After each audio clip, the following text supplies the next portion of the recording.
Hi there, my name is Axiom, and in this video we're going to be covering making a boat scene in Foundry with a scrolling background, overhead tiles, weather effects, automated deck chatter, and a set-piece combat.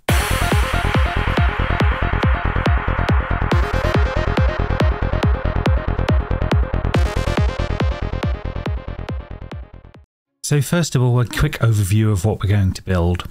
In the links below you will find all the assets you're going to need. Once the scene is completely built, we will have made some automated deck chatter where we can double click on this target and start some automated chatter on the scene. We will have also built a ship store that the players can visit.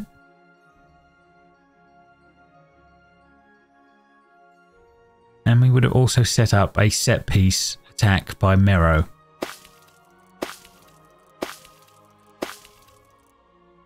Okay, so let's get started.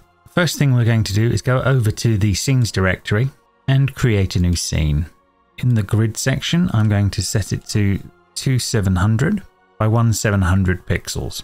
In the basic section, I'm going to set the background color to be black, and I'm going to set the padding percentage in grid to 0 and then hit save changes. I'm going to allow it to change the underlying dimensions, and the new scene is created.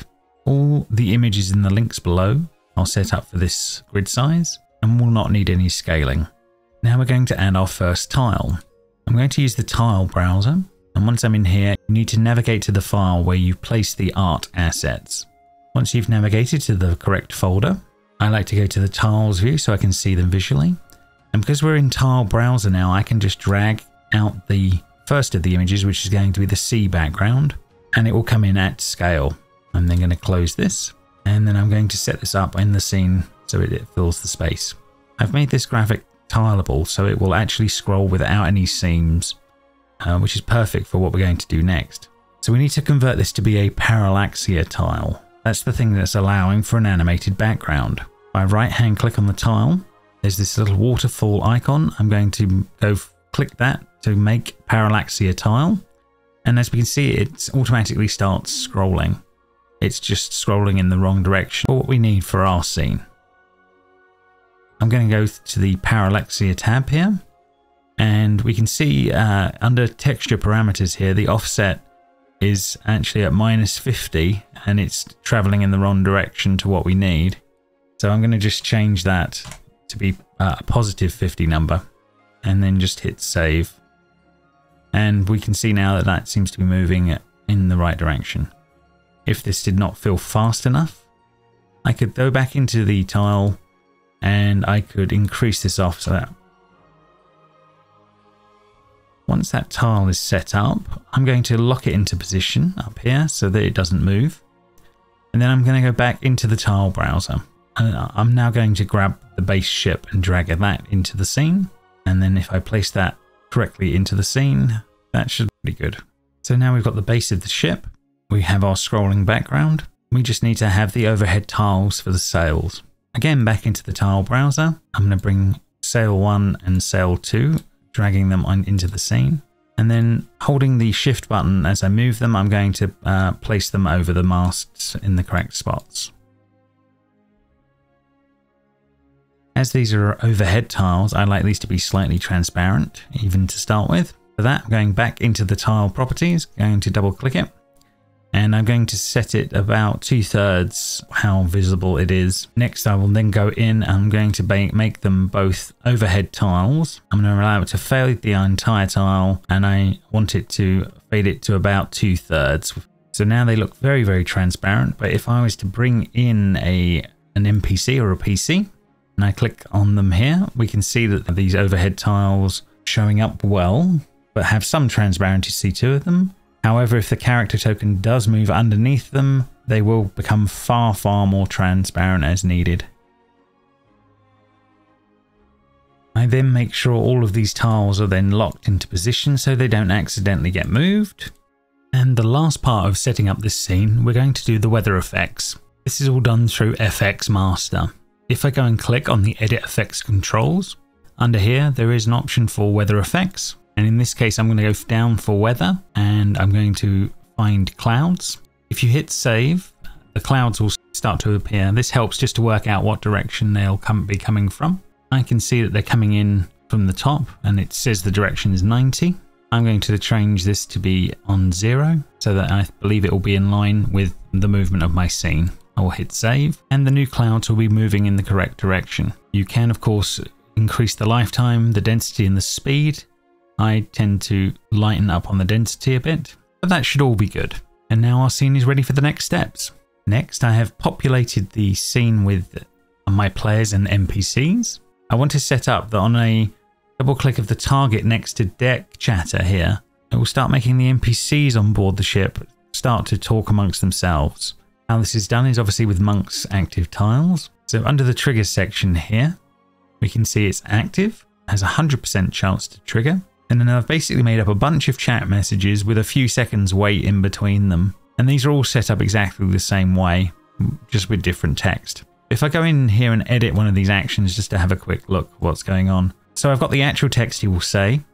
It says the speaker will be Captain Farn, and it's in character with a chat bubble. To make sure it is selected the correct NPC, I can go to this select entity option here, make sure I'm on the actor layer, and then click on the correct one. And that will update the speaker name if need be, and then hit update. So now if I am on my scene and I feel that it's time for the NPCs to start chattering away, I can double click on the deck chatter and that will start to play out. And obviously this could be looped and automated or lengthened in any way, shape you feel. But this shows the basic idea.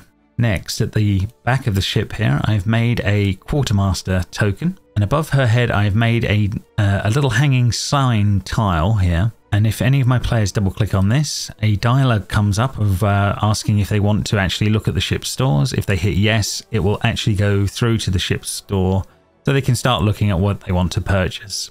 How this one is set up is if I go back into the tile and go to the triggers section, there is a show dialog command, which basically if I edit the action in here, you can see is a confirm type dialog, and I've titled it quartermaster. It's asking a question, and it's basically using two anchors, ship yes and ship no. Depending on if you say yes or no, it will take you to one of these. So as we can see, yeah, we have an anchor for ship yes and everything that's going to happen under that, and we have an anchor for ship no and where everything stops. Under the anchor of ship yes, we can now see it has go and open a journal tab, and it goes looking for the ship stored journal. Let's have a quick look at that action. We can see it's going for use Monk's enhanced journal. It will show to the triggering player, and the entity is selected as ship store. Again, I could use this little target icon here to actually go and find that. So in the journal section here, I can go find that exact store so that that is ready to go and update. So that gives my players somewhere to purchase stuff on board ship if need be. The last part down here is I've made for a little set up for an attack by Mero. If I double click on the attack, some sound file plays and it slowly brings in the combatants along with a little bit of text. This is just another use of sequences within Monk's active tiles. For testing purposes, I have also made a separate reset which I can double click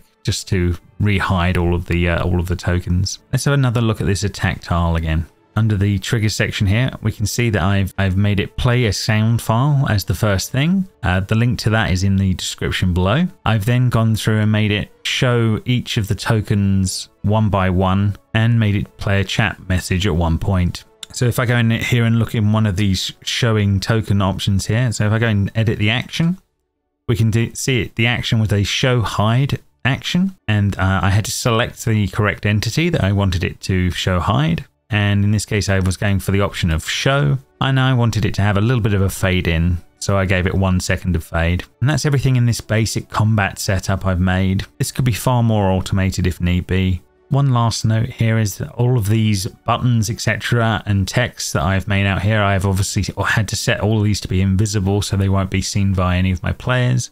But I like to have these on the map like this and quite large, so they're very obvious for me to hit, and each of them only triggers on a double click from me. I hope this video was helpful.